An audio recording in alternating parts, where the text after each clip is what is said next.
Halo, selamat siang. Sebelumnya izinkan saya untuk memperkenalkan diri terlebih dahulu. Perkenalkan, saya Jonathan Lukiap. Saya mahasiswa Bina Nusantara dengan jurusan Computer Science.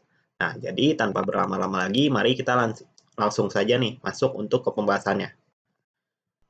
Oke, jadi untuk pembahasan di video kali ini itu adalah tentang menghilangkan diskriminasi gender di lingkungan sosial dengan menerapkan nilai-nilai Pancasila.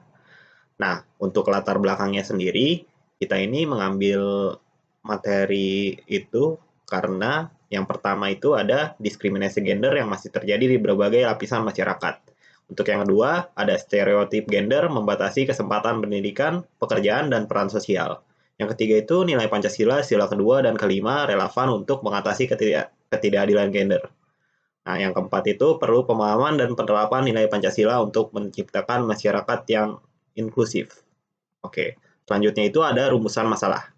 Nah, bagaimana yang pertama itu ada bagaimana stereotip gender masih terjadi dalam masyarakat. Yang kedua itu ada dampak stereotip gender pada peran dan kesempatan laki-laki dan perempuan. Nah, untuk yang ketiga, ada bagaimana nilai Pancasila sila kedua dan kelima dapat mengurangi stereotip gender. Yang keempat itu ada bagaimana penerapan nilai Pancasila menciptakan lingkungan sosial yang inklusif. Oke, kita lanjut ke hasil temuan di lapangan. Nah, melalui observasi dan wawancara, kami menemukan bahwa diskriminasi gender masih banyak terjadi walaupun dalam bentuk yang halus. Untuk contohnya itu adalah anggapan bahwa perempuan tidak cocok jadi pemimpin atau laki-laki merasa harus selalu menjadi tulang punggung keluarga. Nah, banyak narasumber juga yang telah menyampaikan bahwa stereotip ini membatasi pilihan hidup mereka.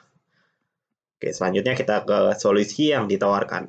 Nah, untuk solusi yang pertama itu ada edukasi publik berbasis nilai-nilai Pancasila mengenai kesetaraan gender. Nah, yang kedua itu ada kampanye kesadaran melalui media sosial.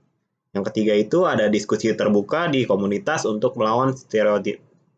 Yang keempat, kita itu bisa melibatkan tokoh masyarakat dalam menyuarakan keadilan dan kesetaraan.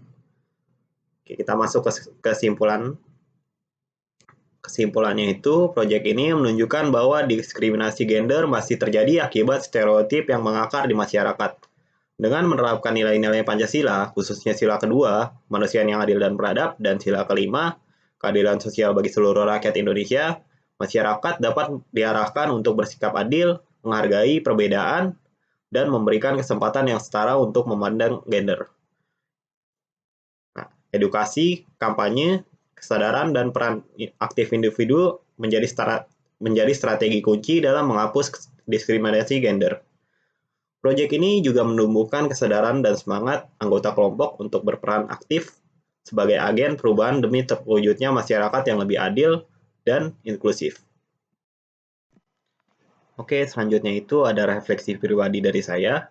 Nah, keterlibatan saya dalam proyek menghilangkan diskriminasi gender di lingkungan sosial dengan menerapkan nilai-nilai Pancasila itu memberikan pengalaman yang sangat bermakna untuk saya.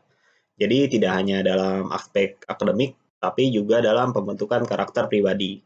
Selama proses observasi dan wawancara, saya menyadari bahwa diskriminasi gender itu bukan hanya masalah yang terjadi di media atau institusi, tetapi juga hadir secara halus dalam kehidupan sehari-hari, bahkan di lingkungan terdekat saya.